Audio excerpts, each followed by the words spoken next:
സ്വരമുയർത്തി പറഞ്ഞേ hallelujah, hallelujah. ദൈവത്തിൻ്റെ അനന്തമായ പരിപാലന നമ്മളെ സഹായിക്കുന്ന അവിടുത്തെ പരിപാലന വലുതാണ്. നമുക്കതെല്ലാം ഓർത്ത് കർത്താവിന് നന്ദി പറയാം. Hallelujah, hallelujah. ഞാൻ കഴിഞ്ഞ മാസം നിങ്ങളോട് പ്രാർത്ഥന ചോദിച്ചിരുന്നു. നിങ്ങളെല്ലാവരും പ്രാർത്ഥിച്ചു എന്ന് ഞാൻ വിചാരിക്കുന്നു. പ്രാർത്ഥിച്ചോ? കർത്താവ് നമ്മളെ വളരെയധികം സഹായിച്ചു. കർത്താവിൻ്റെ വലിയ ഒരു സഹായം നമുക്ക് ഈ മാസങ്ങളിൽ, പ്രത്യേകിച്ച് കഴിഞ്ഞ മാസം കിട്ടി. അതിന് നിങ്ങളുടെ പ്രാർത്ഥനയ്ക്ക് ദൈവത്തിന് പ്രത്യേകം നന്ദി പറയുന്നു. ഹല്ലേലൂയ. ഒന്ന് കരങ്ങളടിച്ച് കർത്താവിന് മഹത്വം കൊടുക്കാം.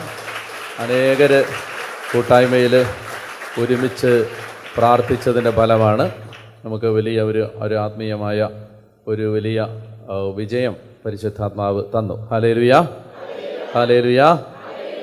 നമ്മൾ ദൈവത്തിൻ്റെ അനന്തമായ കരുണയിൽ ഇന്ന് ഇവിടെ കടന്നു വരുമ്പോൾ കർത്താവിൻ്റെ വചനത്തിൻ്റെ മുമ്പിൽ നമ്മളിരിക്കുകയാണ്. നിങ്ങൾ ഓരോരുത്തരും ഈശോയുടെ വചനം കേൾക്കാനുള്ള ആഗ്രഹത്തോടെയും കർത്താവിനെ ആരാധിക്കാനുള്ള സന്തോഷത്തോടെയും കൂടിയാണ് ഇവിടെ വന്നിരിക്കുന്നത്. അപ്പോൾ ആ സന്തോഷം നിങ്ങൾക്ക് തന്നത് കർത്താവായ യേശുവാണ്. ഹല്ലേലൂയ. ഇപ്പോൾ ഒരു ആരാധനാലയത്തിലേക്ക് വരാൻ നിങ്ങളെ സഹായിച്ചത് കർത്താവാണ്, അല്ലേ? ഹല്ലേലൂയ. അപ്പോൾ ആ കർത്താവ് തന്ന ആ പ്രേരണയ്ക്കാണ് നമ്മൾ ദൈവത്തിന് നന്ദി പറയേണ്ടത്. ഞാൻ ഇന്നലെ നമ്മൾ ചങ്ങനാശ്ശേരി കൺവെൻഷൻ നടക്കുകയാണ്. ഇന്നലെ ഉണ്ട്, ഇനി ഇത് കഴിഞ്ഞിട്ടുണ്ട്. അപ്പോൾ ചങ്ങനാശ്ശേരി കൺവെൻഷൻ ഇന്നലെ സന്ധ്യയ്ക്ക് ഞാൻ അവരോട് പറഞ്ഞത്, ജീവിതത്തിൽ നമ്മൾ ഒരു പ്രാർത്ഥന എന്നും പ്രാർത്ഥിക്കണം. ആ പ്രാർത്ഥന എന്തെന്നറിയാമോ?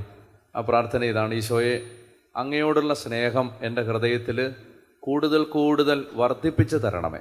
ഹല്ലേലൂയ. അതായത് നമ്മുടെ ജീവിതത്തിൽ നമ്മൾ എപ്പോഴും പ്രാർത്ഥിക്കേണ്ട ഒരു വിഷയം ഇതാണ്: ഈശോയോടുള്ള സ്നേഹം നമ്മുടെ ജീവിതത്തിൽ കൂട്ടിക്കൂട്ടി തരണമേ. എപ്പോഴും നമ്മുടെ ഓരോ ദിവസം കഴിയും തോറും കർത്താവിനോട് നമുക്കുള്ള സ്നേഹം കൂടിക്കൂടി വന്നാൽ നമ്മുടെ ജീവിതം വളരെ വ്യത്യാസപ്പെട്ടൊരു ജീവിതമായിരിക്കും. ഹല്ലേലൂയ. അതായത് നിങ്ങൾ ഓരോരുത്തരും ഇങ്ങനെ ആലോചിച്ച് വയ്ക്കുക, നമുക്കൊരു 2 കൊല്ലം മുമ്പ് യേശുവിനോടുണ്ടായിരുന്ന സ്നേഹത്തെക്കാളും വളരെ കൂടുതലാണ് ഇപ്പോൾ നമുക്ക് യേശുവിനോട് സ്നേഹമെങ്കിൽ നമ്മുടെ 2 കൊല്ലം മുമ്പുള്ള ജീവിതമായിരിക്കില്ല ഇപ്പോഴത്തെ ജീവിതം. ഭയങ്കര വ്യത്യാസമായിരിക്കും. കാരണം എല്ലാ കാര്യങ്ങളും ഞാൻ മനസ്സിലാക്കിയെടുത്തോളം ബൈബിളിൽ ദൈവത്തിന് ഏറ്റവും നമ്മളോട് സന്തോഷം തോന്നുന്നു എന്ന് എനിക്ക് മനസ്സിലായത് 3 കാര്യങ്ങളാണ്. ഹല്ലേലൂയ. അതായത് ദൈവത്തിന് നമ്മൾ എന്ത് ചെയ്താൽ നമ്മളോട് സന്തോഷം തോന്നും. ഇപ്പം നിങ്ങനെ ആലോചിച്ച് നോക്കിയേ, നമ്മൾ ജീവിക്കുന്ന സമയത്ത് നമ്മൾ എന്ത് ചെയ്യുമ്പോഴാണ് ദൈവത്തിന് നമ്മളോട് സന്തോഷം തോന്നുന്നത്? നിങ്ങളങ്ങനെ ചിന്തിച്ചിട്ടുണ്ടോ? നിങ്ങൾ ഇങ്ങനെ ചിന്തിച്ചിട്ടുണ്ടോ? കർത്താവിന് എന്നെക്കുറിച്ച് സന്തോഷം തോന്നണം എന്ന് നിങ്ങൾ ചിന്തിച്ചിട്ടുണ്ടോ? അതായത് കർത്താവ് നമ്മളെ നോക്കുമ്പോൾ കർത്താവ് പറയണം, എനിക്ക് നിന്നെക്കുറിച്ച് നല്ല സന്തോഷം, നല്ലവനും വിശ്വസ്തനുമായ ഭൃത്യ എന്ന് കർത്താവ് നമ്മളെ നോക്കി പറയണം. അങ്ങനെ പറയണമെന്ന് നിങ്ങൾക്ക് ആഗ്രഹമില്ലേ? ഇല്ലേ? ഉണ്ട്. അപ്പോൾ അങ്ങനെ കർത്താവ് നമ്മളെ നോക്കി അങ്ങനെ സന്തോഷം പറയണമെങ്കിൽ ഞാൻ ആലോചിച്ചിട്ടുണ്ട്, എന്ത് ചെയ്താൽ കർത്താവിനെ കൊണ്ട് അങ്ങനെ പറയിപ്പിക്കാം? നമുക്ക് നമ്മുടെ ജീവിതം എങ്ങനെയാണെന്ന് അറിയാമല്ലോ. നമുക്ക് ദൈവത്തിന് സന്തോഷം കൊടുക്കുന്ന ഒരു ജീവിതമൊന്നും അല്ല നമ്മുടെ ജീവിതം, അല്ലേ? നമ്മൾ ഒരു ദിവസം, അല്ലേ, നീതിമാൻ പോലും ദിവസത്തിൽ 7 പ്രാവശ്യം വീഴുന്നു. 7 എന്നൊക്കെ ഒരു മര്യാദയ്ക്ക് പറഞ്ഞാണ്, 7 അല്ല.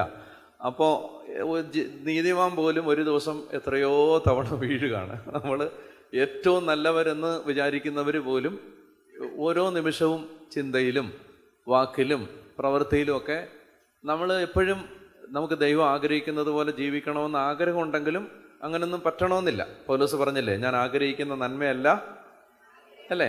അപ്പം അമ്മ എന്തെങ്കിലുമൊക്കെ പറയുമ്പോൾ ചെയ്തു കൊടുക്കണമെന്ന് നമുക്ക് ആഗ്രഹമുണ്ട്. പക്ഷെ നമുക്ക് അന്നേരം അമ്മ പറയുമ്പോൾ വരുന്നത് അമ്മ ചെയ്തു കൊടുക്കണമെന്നുള്ളൊരു സന്നദ്ധതയല്ല. പിന്നെന്താ, ഈ അമ്മയ്ക്ക് വേറെ പണിയൊന്നും ഇല്ല എന്നുള്ള. അപ്പോൾ അത് നമ്മൾ അങ്ങനെ ആയിപ്പോയി. ഇപ്പം എന്ത് ചെയ്യാനാണ്? അപ്പോൾ നമുക്കറിയാം, നമ്മുടെ ജീവിതം നമ്മൾ നോക്കുമ്പോൾ ദൈവത്തെ പ്രസാദിപ്പിക്കുന്ന ഒരു ജീവിതമൊന്നും അല്ല പല കാര്യത്തിലും. ഹല്ലേലൂയ. അപ്പോൾ അതുകൊണ്ട് നമ്മളിങ്ങനെ വ്യാകുലപ്പെടണം. എൻ്റെ ദൈവമേ, ജീവിതം കൊണ്ടൊന്നും പ്രസാദിപ്പിക്കാൻ പറ്റുമെന്ന് ഇപ്പോൾ തൽക്കാലം തോന്നുന്നില്ല. ഇനി വേറെന്തെങ്കിലും വഴിയുണ്ടോ നിന്നെ പ്രസാദിപ്പിക്കാൻ? 2 കൂടും മെഴുകുതിരി കത്തിച്ചാൽ നിനക്ക് സന്തോഷമാവുമോ? ആവത്തില്ല എന്ന് നമുക്ക് മനസ്സിലായിട്ടുണ്ട്. എന്തോരം കൂടും മെഴുകുതിരിയാണ് നമ്മൾ കത്തിച്ച് കയ്യിൽ കാശ് കളഞ്ഞത്. അപ്പോൾ അങ്ങനൊന്നും ദൈവത്തിന് സന്തോഷം ആവത്തില്ല എന്ന് നമുക്ക് മനസ്സിലായിട്ടുണ്ട്. അപ്പം ഞാൻ ബൈബിള് മുഴുവൻ പരതി, എൻ്റെ ദൈവമേ എനിക്കൊരു സമാധാനം ഉണ്ടാവാൻ കർത്താവിന് സന്തോഷം തരുന്ന കാര്യം എന്താണ്. എനിക്കൊരു 3 കാര്യം ബൈബിളിൽ നിന്ന് മനസ്സിലായി. 3 കാര്യം. ഒന്നാമത്തെ കാര്യം, ദൈവപുത്രനായ യേശുക്രിസ്തുവിനെ സ്നേഹിക്കുക. ഇത് ദൈവത്തിന്, പിതാവിന് ഭയങ്കര സന്തോഷമാണ്. ഹല്ലേലൂയ. ഒരാൾ യേശുവിനെ സ്നേഹിച്ചാൽ, അതായത് ഒരാളുടെ ഹൃദയത്തിൽ യേശുവിനോട് സ്നേഹം ഉണ്ടായാൽ അയാളോട് ദൈവത്തിന് ഭയങ്കര സ്നേഹമായിരിക്കും. നമ്മുടെ ഹൃദയത്തിൽ യേശുവിനോട് സ്നേഹം ഉണ്ടായാൽ, അതായത് നമുക്ക് രാവിലെ എഴുന്നേൽക്കുമ്പോഴേ എനിക്ക് പ്രാർത്ഥിക്കണം, എനിക്ക് കർത്താവിൻ്റെ അടുത്ത് കുറച്ച് നേരം ഇരിക്കണം, എനിക്ക് ഈശോ വചനത്തിലൂടെ പറയുന്നത് എന്താണെന്ന് കേൾക്കണം, എനിക്ക് കർത്താവ് ആവശ്യപ്പെടുന്ന കാര്യങ്ങളൊക്കെ ചെയ്യാനായിട്ട് ഞാൻ പരിശ്രമിക്കും, എനിക്ക് ഈശോയെ എനിക്ക് സ്നേഹിക്കണം. സ്നേഹം, നമ്മളൊരാളെ സ്നേഹിക്കുന്ന എങ്ങനെ? സ്നേഹമുള്ളവരോട് നമ്മൾ എന്തു ചെയ്യും? മിണ്ടും. സ്നേഹമുള്ളവരുടെ കൂടെ ഇരിക്കാൻ ആഗ്രഹിക്കും. പിന്നെ സ്നേഹമുള്ളവരെക്കുറിച്ച് കുറ്റം പറയുമോ? നല്ലത് പറയുന്നത് മാത്രമല്ല, സ്നേഹമുള്ളവരെക്കുറിച്ച് ഓർത്തുകൊണ്ടിരിക്കും. ഇങ്ങനെയൊക്കെയാണ് നമ്മൾ സാധാരണ മനുഷ്യരെ സ്നേഹിക്കുന്നത്. അതായത് സ്നേഹമുള്ളവരോട് സംസാരിക്കും, സ്നേഹമുള്ളവരെ കേൾക്കാൻ ആഗ്രഹിക്കും, അതുപോലെ തന്നെ സ്നേഹമുള്ളവരെക്കുറിച്ച് ഓർക്കും, സ്നേഹമുള്ളവരുടെ കൂടെ സമയം ചെലവഴിക്കും. അതാണ് മനുഷ്യരങ്ങനെയാണ് സ്നേഹിക്കുന്നത്. പല രീതിയുണ്ട്. സാധാരണ ഇങ്ങനെയൊക്കെയാണ് നമ്മുടെ സ്നേഹം. യേശുവിനോട് സ്നേഹമുണ്ടെങ്കിൽ എന്തു ചെയ്യും? യേശുവിൻ്റെ കൂടെ ഇരിക്കാൻ ആഗ്രഹിക്കും. കുറച്ച് സമയം മൊബൈൽ ഫോൺ മാറ്റി വെച്ചിട്ട് പ്രാർത്ഥിക്കാം, കർത്താവിൻ്റെ കൂടെ കുറച്ച് നേരം ഇരിക്കാം. ഇതാർക്ക് മാത്രമേ പറ്റൂ? യേശുവിനോട് സ്നേഹമുള്ളവർക്ക് മാത്രമേ പറ്റൂ. ഇനി കുറച്ചു നേരം കർത്താവ് എന്താണ് എന്നോട് പറയുന്നത്, അത് എനിക്ക് ബൈബിൾ തുറന്ന് ഞാനൊന്ന് വായിക്കാം. കർത്താവ് എന്താണ് എന്നോട് പറയുന്നത്? യേശുവിനെ കേൾക്കാം. ഇനി അതുപോലെ തന്നെ യേശുവിനെക്കുറിച്ച് ഓർക്കാം. വെറുതെ ഒരു 5 മിനിറ്റ് കിട്ടുന്ന സമയത്ത് വേറെ എന്തെങ്കിലും ഓർക്കുന്നതിന് പകരം യേശുവിനെ ഓർക്കാം, കർത്താവിനെക്കുറിച്ച്.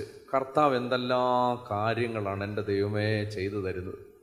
എന്തോരം അത്ഭുതങ്ങളാണ് ഓരോ ദിവസവും നടക്കുന്നത്. എൻ്റെ ദൈവമേ, നീ തരുന്ന ദാനങ്ങളൊക്കെ എന്തോരം ദാനങ്ങളാണ്. അതൊക്കെ ഓർത്തിട്ട് കർത്താവിന് നന്ദി പറഞ്ഞ്, എൻ്റെ ഈശോയെ, ഇങ്ങനെയാണ് സ്നേഹം കൂടുന്നത്.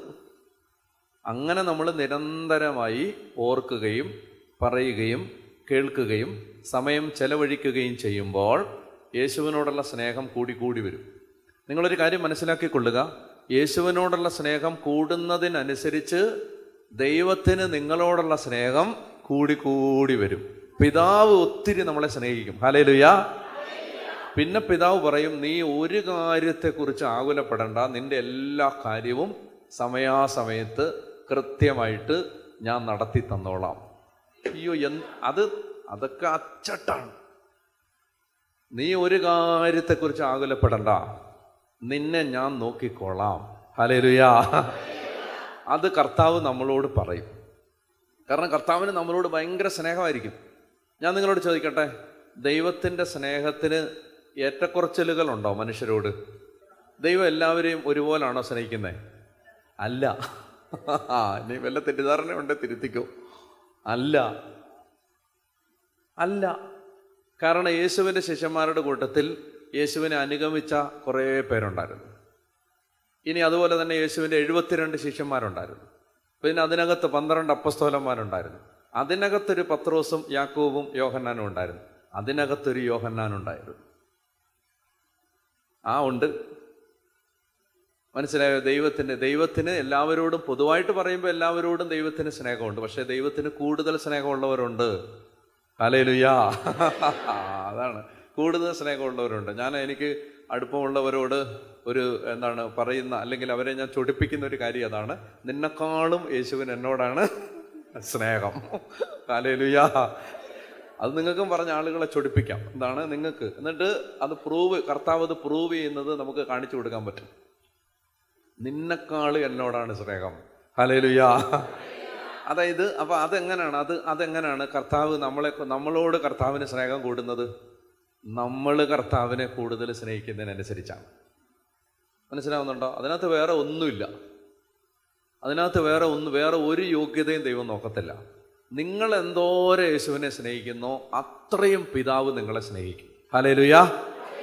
നിങ്ങൾ എന്തോരം യേശുവിനെ സ്നേഹിക്കുന്നോ അത്രയും പരിശുദ്ധാത്മാവ് നിങ്ങളുടെ കൂടെ ഉണ്ടാവും. കാരണം യേശുവിനെ സ്നേഹിക്കുന്നവരെ പിതാവിന് ഭയങ്കര ഇഷ്ടമാണ്.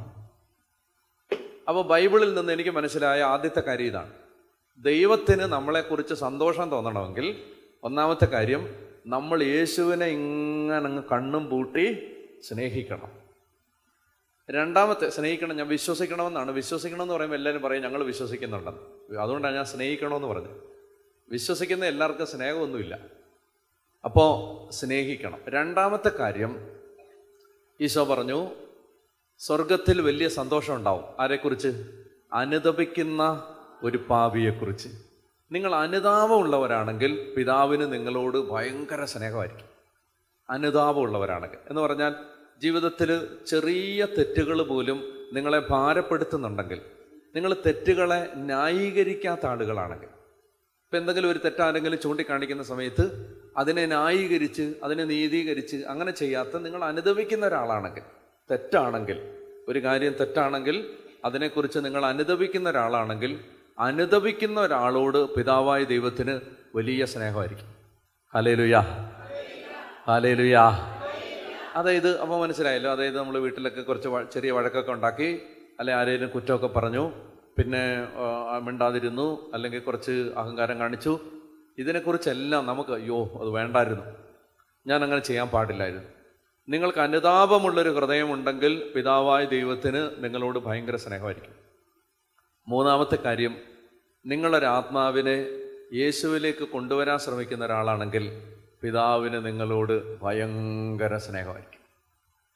അതായത് നിങ്ങളുടെ പരിമിതമായ ജീവിത സാഹചര്യത്തിനകത്ത് നിന്നുകൊണ്ട് സുവിശേഷ വേല ചെയ്യുന്നവരാണെങ്കിൽ ദൈവത്തിന് നിങ്ങളോട് ഭയങ്കര സ്നേഹമായിരിക്കും. ഹല്ലേലൂയ പറഞ്ഞേ, ഹല്ലേലൂയ പറഞ്ഞേ, ഹല്ലേലൂയ. ഇത് പിശാചിന് അറിയാവുന്നത് കൊണ്ട് പിശാച് എന്ത് ചെയ്യുന്നറിയാമോ? പിശാച് ഈ 3 മേഖലയിലും നമ്മളെ എത്തിക്കാതിരിക്കാൻ ശ്രമിക്കും. നമ്മൾ യേശുവിനെ സ്നേഹിക്കാതിരിക്കാൻ പിശാച് സകല നുണകളും നമ്മുടെ തലയിൽ ഇങ്ങനെ കൊണ്ടുവന്ന് തരും. ദൈവത്തിന് നിന്നോട് സ്നേഹമില്ല, സ്നേഹമുണ്ടെങ്കിൽ നീ പരീക്ഷയെ തോക്കുവോ, സ്നേഹമുണ്ടെങ്കിൽ നിൻ്റെ ഈ വിസ കിട്ടാതിരിക്കുവോ, സ്നേഹമുണ്ടെങ്കിൽ നിനക്ക് ഈ കാനഡയുടെ വിസ റിജക്റ്റ് ചെയ്യുവോ, സ്നേഹമുണ്ടെങ്കിൽ നീ IELTS തവണയും തോക്കുവോ, ഇങ്ങനെയൊക്കെ പറഞ്ഞിട്ട് പിശാച് സകലമാന നുണകളും പറഞ്ഞ് നമ്മുടെ തലയിൽ ദൈവത്തോടുള്ള സ്നേഹം കളയാൻ ശ്രമിക്കും. പിശാചിനത് അറിയാവുന്നത് കൊണ്ട് പിശാച് നമ്മുടെ എല്ലാ പാപത്തെയും, ഇതൊക്കെ ആരാ ചെയ്യാത്തത്, മനുഷ്യനാണെങ്കിൽ അങ്ങനെയാണ്, മനുഷ്യന് അങ്ങനെയൊക്കെ ജീവിക്കാൻ പറ്റുമോ, ഇതൊക്കെ എല്ലാവരും ചെയ്യുന്നതാണ്, ഇതൊക്കെ ഡാനിയലച്ചനും ചെയ്യുന്ന പാപമാണ്, അതുകൊണ്ട് അത് കുഴപ്പമില്ല എന്നൊക്കെ പറഞ്ഞിട്ട് നിങ്ങളെ പിശാച് പാപത്തെക്കുറിച്ച് അനുതപിക്കാതിരിക്കാൻ പ്രേരിപ്പിക്കും. മൂന്നാമതായിട്ട്, നിങ്ങൾ സുവിശേഷ വേല ചെയ്യാൻ സന്നദ്ധരായിട്ട് മുന്നോട്ട് വന്നാൽ നിങ്ങളെ എങ്ങനെയെങ്കിലും അത് അവസാനിപ്പിച്ച് തിരിച്ചു പോകാൻ പിശാച് സഹായിക്കും. പറഞ്ഞേ ഹല്ലേലൂയ. നിങ്ങൾ എന്തെങ്കിലും ഒരു സുവിശേഷ വേലയ്ക്ക് ഇറങ്ങിയാൽ എന്തെങ്കിലും ഒരു കോടാലി നിങ്ങളുടെ മുമ്പിൽ കൊണ്ടുവച്ചിട്ട് നിങ്ങളത് അവസാനിപ്പിച്ച് മേലാൽ ഇനി ഞാൻ ഇത് ചെയ്യത്തില്ല എന്നുള്ള തീരുമാനം എടുക്കാൻ പിശാച് നല്ലതുപോലെ സഹായിക്കും. കാരണം പിശാചിനറിയാം ഈ 3 മേഖലയിലും നിങ്ങൾ ആഴപ്പെട്ടാൽ നിങ്ങളോട് പിതാവിന് വലിയ സ്നേഹമായിരിക്കും. അതുകൊണ്ട് ഞാൻ ഇന്ന് നിങ്ങളോട് പറയുകയാണ്, ആമുഖമായി നമുക്ക് പ്രാർത്ഥിക്കണം, ഈശോയെ ഓരോ ദിവസം കഴിയും തോറും അങ്ങയോടുള്ള സ്നേഹം എൻ്റെ ഹൃദയത്തിൽ വർദ്ധിപ്പിച്ച് തരണമേ. അപ്പോൾ ദൈവസ്നേഹം കൊണ്ട് നിറയപ്പെടാൻ നിങ്ങൾ ആഗ്രഹിക്കുന്നോ? ഉണ്ടോ? ആഗ്രഹിക്കുന്നുണ്ടോ? അപ്പോൾ ഇന്ന് കർത്താവിൻ്റെ ആത്മാവ് അങ്ങനെ ഒരു അഭിഷേകം ഈ കൂട്ടായ്മയിൽ വർഷിക്കാൻ ആഗ്രഹിക്കുന്നു. ആഗ്രഹിക്കുന്ന സകല മനുഷ്യർക്കും അവരുടെ ഹൃദയത്തിൽ യേശുവിനോട് ഇന്ന് വരെ ഇല്ലാത്ത ഒരു സ്നേഹം ഉണ്ടാകാൻ പോകുന്നു.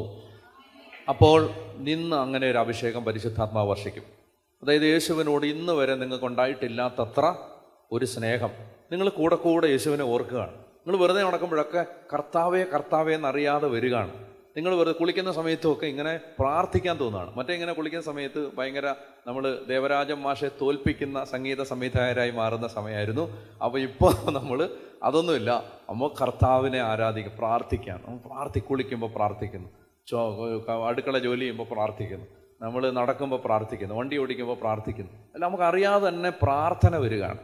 അത് ഈശോയെക്കുറിച്ച് ഒരു സ്നേഹം നമ്മുടെ ഹൃദയത്തിൽ വർദ്ധിക്കുകയാണ്. ഇത് കിട്ടിയാൽ ഞാൻ നിങ്ങളോട് പറയുന്നു, ഒത്തിരി അഭിഷേകം നമ്മുടെ ജീവിതത്തിൽ വർഷിക്കപ്പെടും. യേശുവാണ് എല്ലാം, യേശുവാണ് എല്ലാം, യേശുവാണ് എല്ലാം. Jesus is everything. യേശുവാണ് എല്ലാം, നമുക്ക് യേശുവാണ് എല്ലാം. എഴുന്നേറ്റ് നിൽക്കാം. അവിടെ നമുക്ക് പ്രാർത്ഥിക്കാം. ദൈവമേ, എൻ്റെ ഹൃദയത്തിൽ ആഴമായ ഒരു ദൈവസ്നേഹ അനുഭവം ഉണ്ടാവാൻ അല്പസമയം നമ്മൾ ദൈവത്തെ ആരാധിച്ച് പ്രാർത്ഥിക്കാൻ പോവാണ്.